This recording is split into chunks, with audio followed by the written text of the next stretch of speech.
Key events and their impact on markets. For the market participant, transacting just based on company specific information may not be sufficient. It is also important to understand the events that influence the markets. Various outside factors, economic and non economic events, have a key impact on the performance of stocks and markets in general. In this video, we will try to understand some of these events.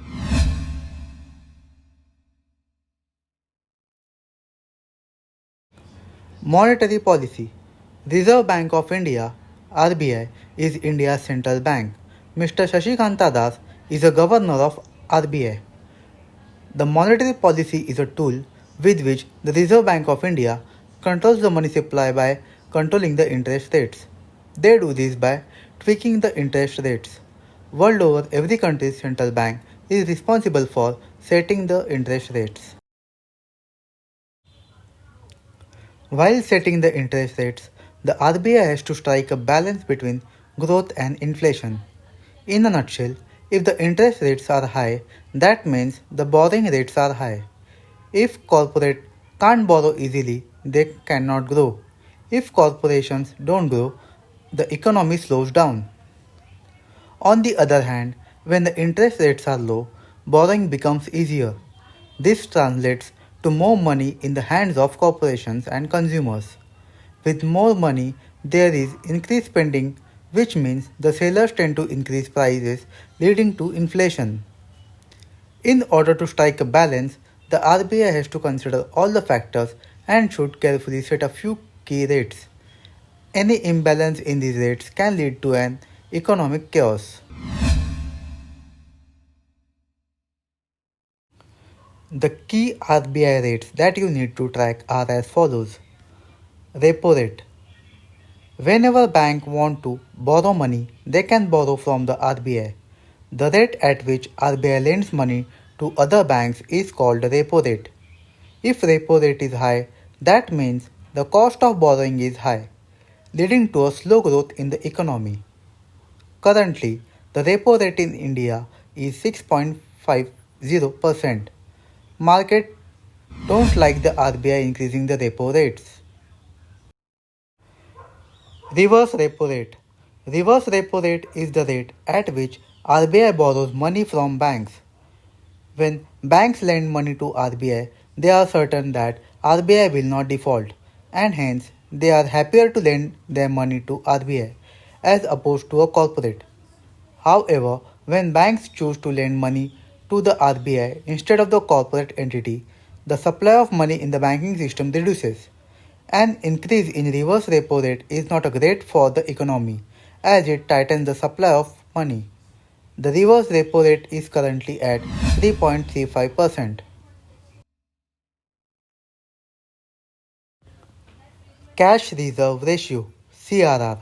Every bank is mandatorily required to maintain funds with RBI. The amount that they maintain is dependent on the CRR. If CRR increases, then more money is removed from the system, which is again not good for the economy.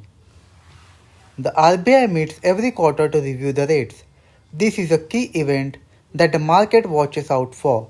The first to react to rate decisions would be interest rate sensitive stocks across various sectors such as banks, automobile, housing finance, real estate, metals, etc. Inflation. Inflation is a sustained increase in the general prices of goods and services. Increasing inflation erodes the purchasing power of money. Inflation is inevitable, but a high inflation rate is not desirable as it could lead to economic uneasiness. A high level of inflation tends to send a bad signal to the markets. Governments work towards cutting down the inflation to a manageable level. Inflation is generally measured using an index. If the index is going up by certain percentage points, then it indicates rising of inflation.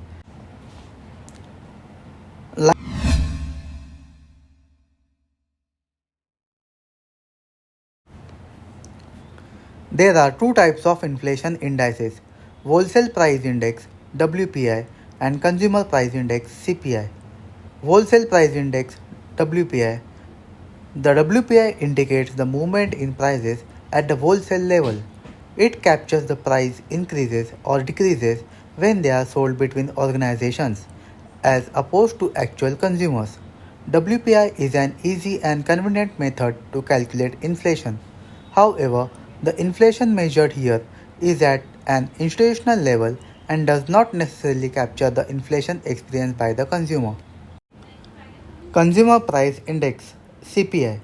The CPI, on the other hand, captures the effect of the change in prices at a retail level. As a consumer, CPI inflation is what really matters. The calculation of CPI is quite detailed as it involves classifying consumption into various categories and subcategories across urban and rural regions.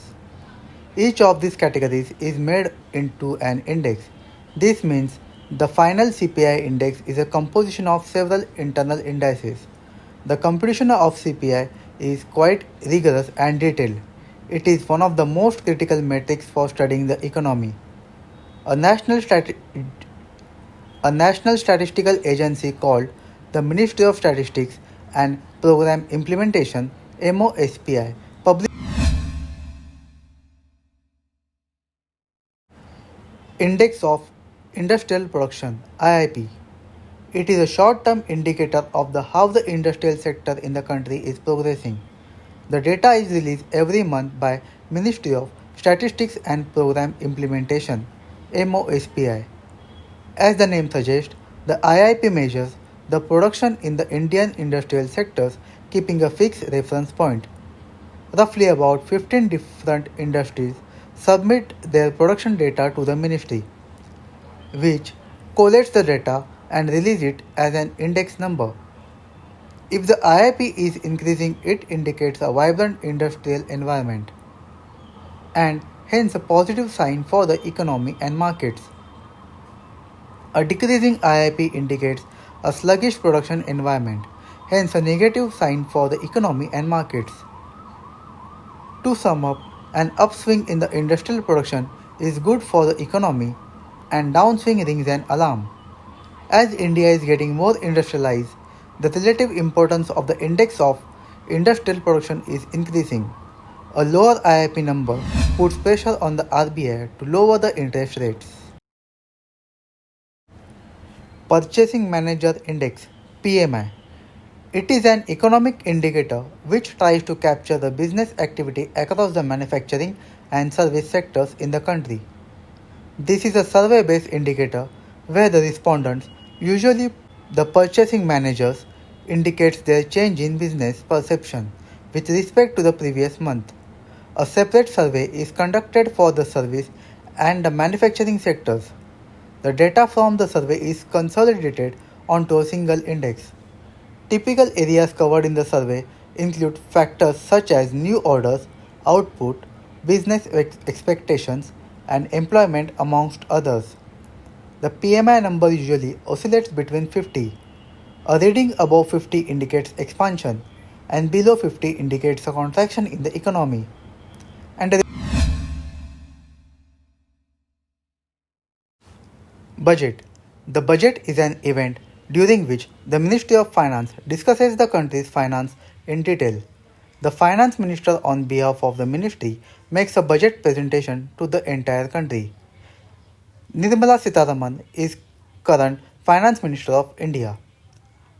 During the budget, major policy announcements and economic reforms are announced, which has an impact on various industries across the markets.